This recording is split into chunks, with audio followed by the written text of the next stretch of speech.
Euh, Montasser Sahi, je viens du Maroc et je suis actuellement en France, chercheur à l'Université Paris 8. Je fais une thèse sur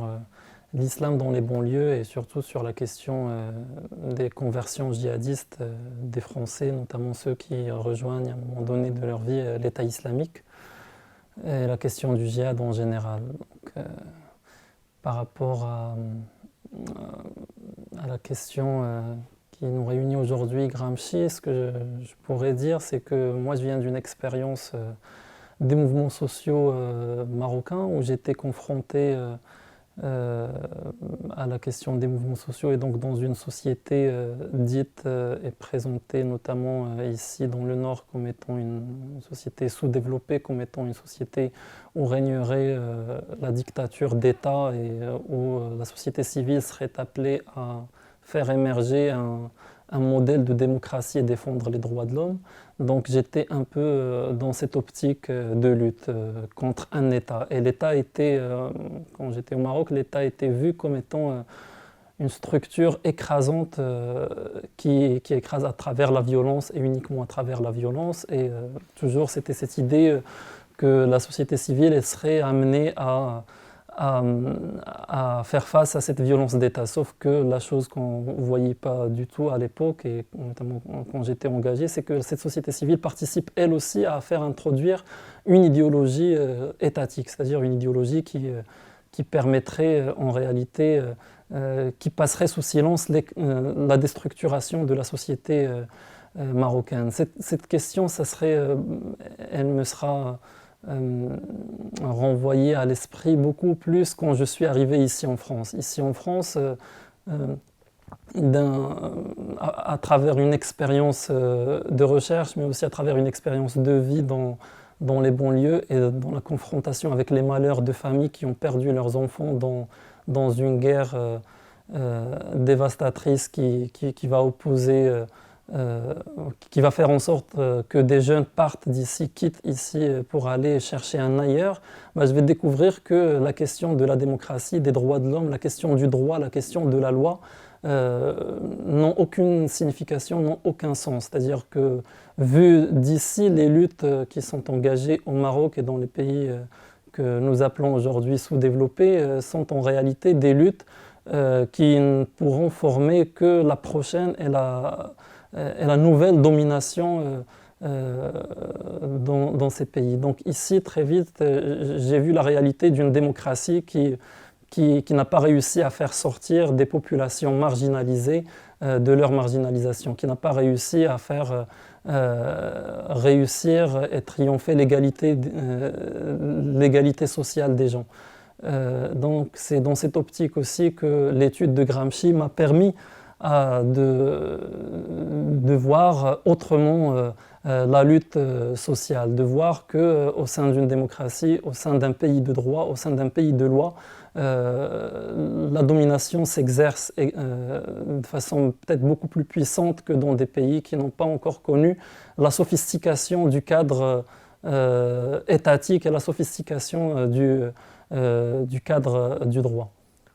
Oui. En fait, après, par rapport à ce que j'ai vécu ici, à ce que je souhaite également faire à travers les luttes, notamment avec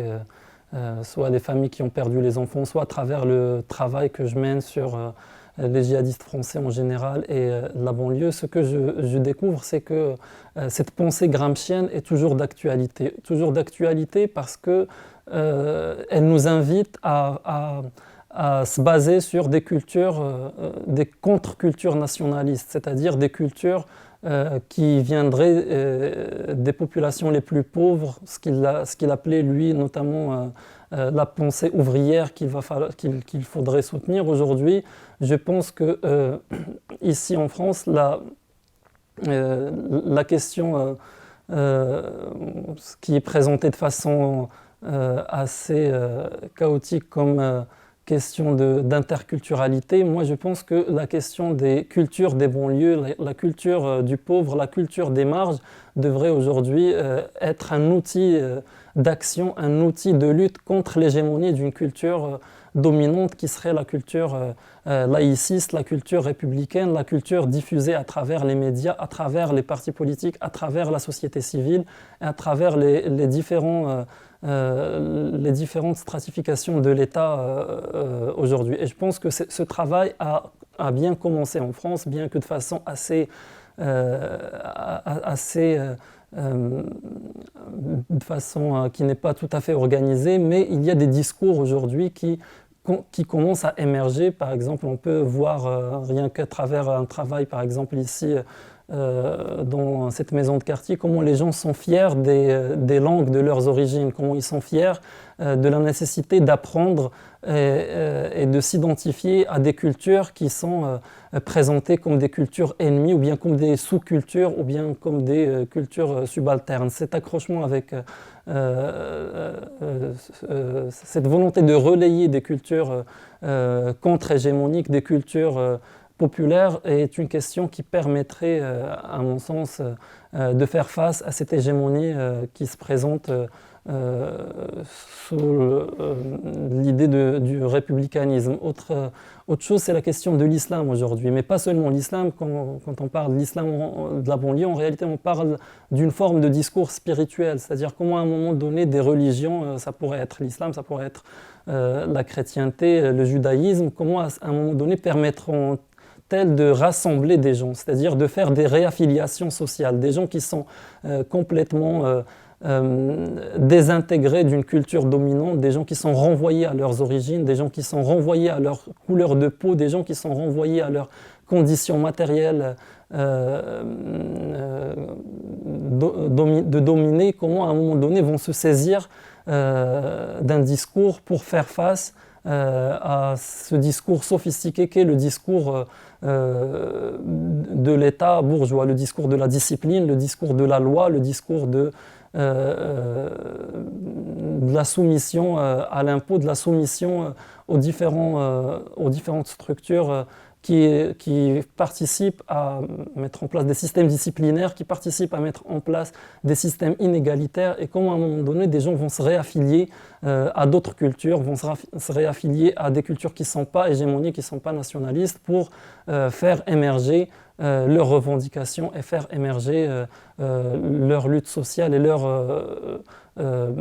droit à l'existence et leur droit à se faire respecter dans un pays qui se prétend un pays des droits de l'homme. Donc cette question